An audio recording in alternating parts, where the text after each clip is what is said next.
Metroid is a clear landmark franchise in the history of Nintendo and gaming as a whole. I mean, it is half of the name of the genre for a reason.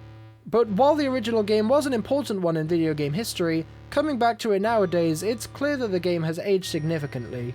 Thus, a remake was sorely needed, and Nintendo supplied us as such many years later.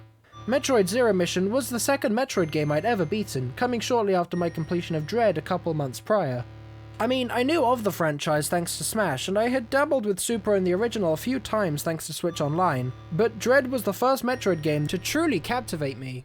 It's a game that's so phenomenally flawless thanks to its tight-feeling controls, fun combat, great exploration, and incredible animations that I easily rank it among some of my favourite games I've ever played.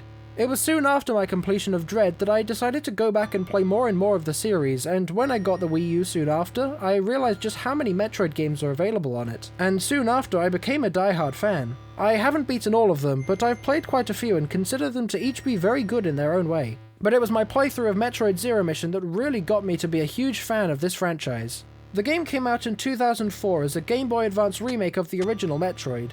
Obviously, I have no nostalgic connection to these games, as my first playthrough was all the way back about 2 years ago, but even comparing it to Dread being my first Metroid game, as well as games that the fanbase consider to be superior like Super, I nonetheless consider this one to be my favourite. But why is that?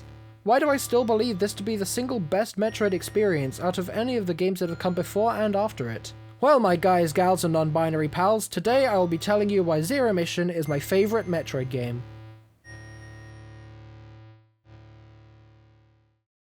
If you're a fan of this franchise at all, then you are probably aware how little a story there is to the series as a whole. Sure, as the franchise went along, there became more and more dialogue and explicit plot beats, but back in the day of the original, unless you read the manual, there was almost no story to uncover. That changed with the remake, as they wanted the plot of this game to fit better with the ongoing narrative that they were establishing, whether through written text or set design clues. There's still not a ton to it, as it's a very simple plot on paper, but it definitely adds weight to your adventure along with the extra lore and context to make the universe feel a little bit more alive right from the get-go. Along with that, there's some extra moments of tension added with the inclusion of the brief cutscenes depicting some of the upcoming bosses you fight, watching you and preparing for their encounter with you. It helps make the fights with them feel a lot more important, as well as much more intimidating to go up against later. Anyway, back to the main story. In this game you play as bounty hunter Samus Aran in her given quest to break into the base of a group known as the Space Pirates on planet Zebes in order to track down and destroy their leader, Mother Brain. To do that, you have to explore, discover, and fight everything around you in order to upgrade your suit and kick Mother Brain's occipital lobes. You begin the game pitifully weak and have to slowly find upgrades throughout every nick and cranny you find on the map. This is a Metroid game's bread and butter, and in my opinion it is done better here than any of the other games in the series. The map is wide and there's lots to see, but the required puzzles are placed in a way that they can be found without too much backtracking. Plus, even in those situations where you have to trek back a lot, there are usually plenty of other secrets to find that you couldn't access before, in order to keep you engaged. This game has the perfect amount of balance between the creator-made map guidance and figuring things out for yourself as a player. A new addition added to this game is the inclusion of large, empty-handed Chozo statues that give you access to location trackers on your map, telling you the recommended location of where you should go to next. It tells you just as much information as I would want, as there are rarely other hints on how to get there, even if you have previously found a map room. That's what you have to figure out for yourself. It's an amazing inclusion that was brought over from the previous game Metroid Fusion, and while I think it was a bit too hand-holdy there, mostly due to how linear the game is, it works phenomenally well here. This is something that I feel was very much improved upon in comparison to Super Metroid, the game that is widely considered to be the peak of this franchise. And while I can certainly agree to its high quality in many areas of the game, hell I'd even say some of them surpass Zero Mission, there are others there that just bug me ever so slightly. Nothing to make it a bad game, no, far from it. Probably like a solid 8-ish out of 10 from me.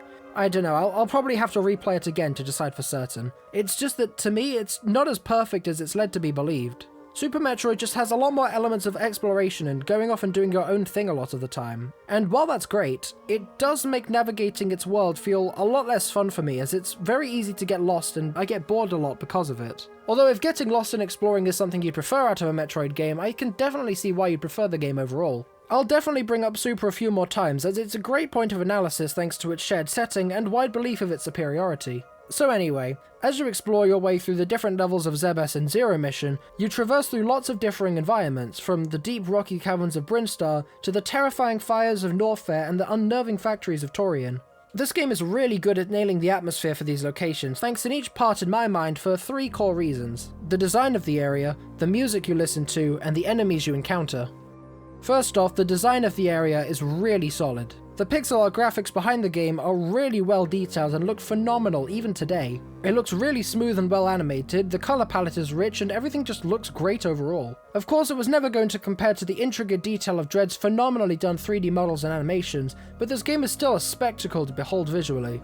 Sure, it isn't as dark or dingy as that of Super Metroid, which does an incredible job setting the mood for the darker story playing out, but I just think Zero Mission just looks and sounds better in every other way, although I can easily understand why others may not agree with me there. Next up on the chopping block is the music. This game has a great soundtrack. I mean, pretty much every other Metroid game does as well. They fit their scenarios really well and drag you into the emotions you need to be feeling for each part of the game, going from the triumphant sounds of the opening area,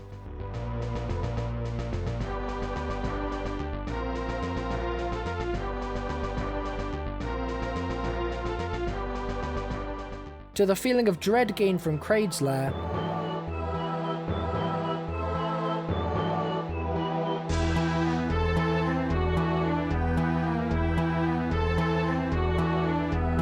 to the intense score played during Ridley's boss fight.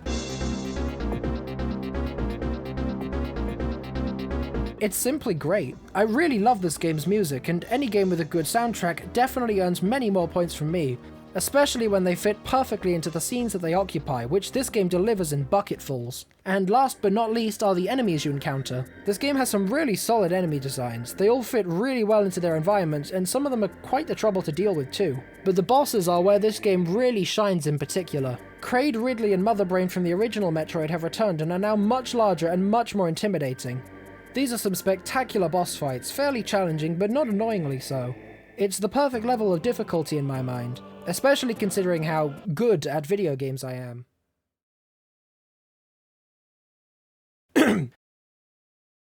Again, these are fights that have appeared in Super Metroid previously, but in my mind, Kraid and Ridley fights are much better here than they were in that game. And while Mother Brain here doesn't stack up to the amazing fight against her in Super, it's still a fun and very, very difficult fight. On top of the bosses that came from the original Metroid, there are also some other bosses that were added to this game as well, which I think are some really fun new additions, especially to players of the original game, as there'll be surprise encounters that you've never fought before. Now, as I mentioned earlier, getting to Mother Brain requires collecting items from all across the map. And while there aren't really any new items added specifically to this game, mostly because they all come from either the original or previous games in the series, they still feel really solid here. While I still think that both Dread and Super take the cake in terms of the item variety so far, they control spectacularly well here. Speaking of the controls, they really knocked it out of the park. When they were making Metroid Fusion prior to this game's release, there was undoubtedly some trouble with balancing the controls to make it fun, while also not being too restrictive with options due to the lack of X and Y buttons on the Game Boy Advance. Yes, the early Metroid games were using controllers where they had even less buttons available, but they didn't have anywhere near the number of upgrades available as these games do. However, and I don't know if this is blasphemous to say or not, I haven't actually done the research on people's opinion of this, but I actually much prefer the controls here to that of Super. And it's not even close, honestly.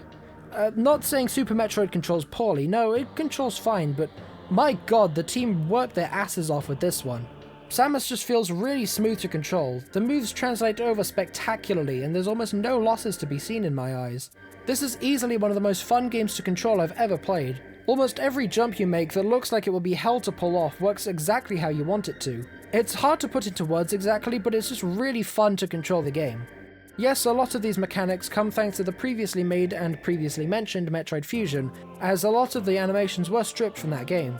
But in my mind, bringing those controls over was the perfect move, and while I do think Dread is a bit more fun to control, in small part thanks to how smooth the animations are in that game, this game is still a dream to play. Now again, I haven't played every Metroid game ever, and thus I do not know how every Metroid game controls as a result. So I'm not exactly certain on how this game will compare to the games I haven't actually played yet, but I am definitely planning on getting there eventually. At the moment I'm working on getting through the Prime trilogy sometime. I'm currently a good way through the first game, so if you want to see more Metroid games to be covered and to see if my wrong opinions change when I play more of the games in the series, then feel free to tell me which ones I should go to, and subscribe to see what other games I get to in the future.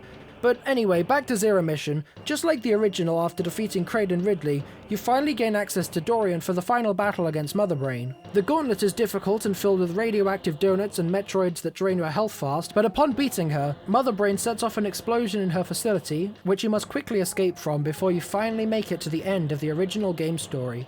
Overall, a brilliant recreation of the original game, which improved on its many flaws spectacularly.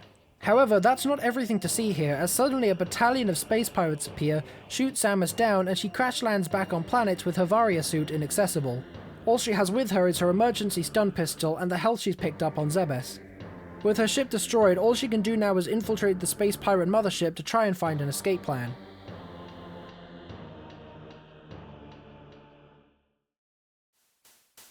So, Zero Mission actually adds a whole extra epilogue story added onto the main campaign, including new bosses, a new gameplay style, and some very nice story additions.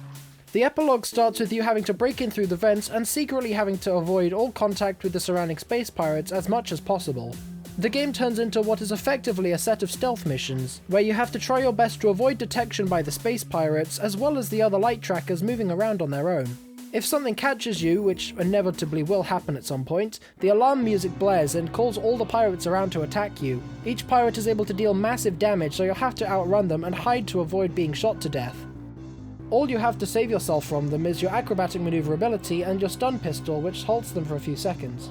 You can't really kill them, so escape is basically your only option, which for veterans of the series has a very similar feeling to that of dealing with the SAX from Metroid Fusion and the Emmy droids from Metroid Dread.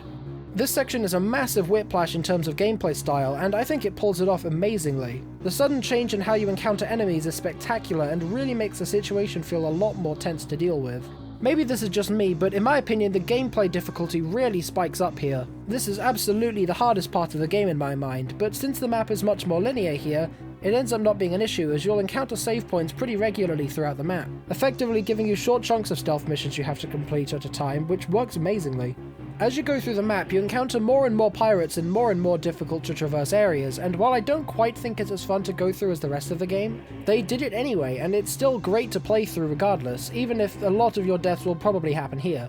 Upon getting to the end of the stealth missions, you'll come across a room of Chozo ruins, showing off a cutscene depicting Samus having flashbacks towards her childhood, giving some great context towards the significance of this place, and if you are new to the series when playing this game, recontextualizing all of the previously established bird statues and the Chozo ruins you explored earlier in the game. Following the cutscene is a short boss encounter with a Chozo spirit that has some cool reflecting and lightning magic before you are finally gifted with an upgraded gravity suit, including some new upgrades that veterans of the series may recognize that weren't in the original game, those being the plasma beam and the space jump. Some really fun additions to Samus's moveset, and it's great that they were able to fit them into the game, along with the power bombs that you acquire shortly after. But now that you're fully battle ready again, the triumphant music kicks in and you're now able to tear through the space pirates that once terrified you like you're a fucking Doom guy. It's badass, and I love how it's implemented into the story. Having the time away from the suit makes it all the more satisfying when you're finally able to get it back again. Eventually, the space pirates do start to suit up with some very difficult enemies to deal with that are only capable of being destroyed with your plasma beam, which can be hard to handle, but when you do, it makes you feel all the better for it. So, now that you have the suit, you head up towards the head of the ship and enter a room manned by the mechanical duplicate of Samus's rival, Ridley, in the form of Mecha Ridley, a fight that was foreshadowed similarly to the other fights in the base game with the pre-establishing cutscene. This fight is easily one of the more challenging in the game, with a very small weak spot and difficult obstacles to avoid, but much like the other bosses in this game, almost nothing feels cheap here. It feels very doable, you just have to improve and learn the attack patterns. Still, it's definitely not an easy fight. Upon defeating the Riddler, in true Metroid fashion, the ship is set to explode and you have to make a quick getaway. Unfortunately, this one honestly isn't one of my favourite escape sequences in the series, mostly due to how it's repeating the immediate area you just explored in the same order but reversed, and most significantly how a pair of armoured enemies at the end can easily be a run killer if you're not careful. It feels cheap, unlike how most of the game feels, which is a bit unfortunate, especially after such a great boss fight. In fact, I might even say I've died more times to them than I have to Mecha Ridley himself, and having to repeat the Mecha Ridley boss fight if I fail to beat them is just a bit unfair in my mind. Regardless, it's still a fun escape sequence just like the rest of the franchise has, which leads to Samus finding a spare escape pod and flying into space to avoid the explosion and thus ending the game magnificently.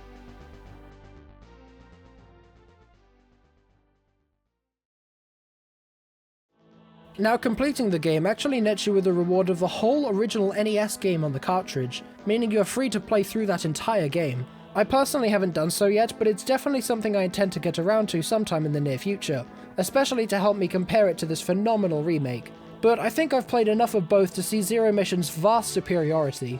This game controls amazingly, the visuals are still great even today, the fights are fun, the music is really solid, and it's just the right amount of challenge, alongside other difficulty options for those that need it. And I honestly think it's just the perfect game to play first if you want to get into the franchise. Not only is it a remake of the first game chronologically speaking, but it's just filled with pretty much everything you could ever want in a Metroid game. It's got a lot to explore without getting too overwhelming, it's not too linear, it's got tons of secrets to explore, plenty of new additions to improve it compared to the original, and a story that's a great starting point for the whole universe to kick off with. Plus, its short length means that it's easily one of the most replayable games I've ever played in my life. I mean, I've probably played it 4 to 5 times now already.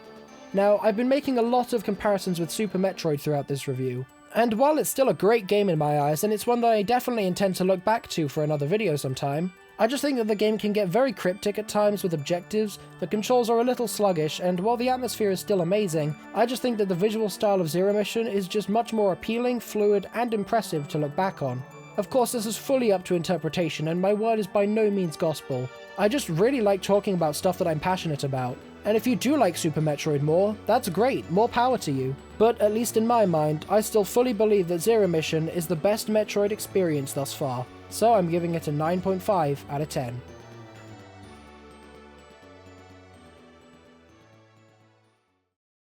Well, those are my thoughts. Again, feel free to tell me what you think about this game for yourself. I love hearing about other people's perspectives and opinions, regardless of how different they are compared to mine.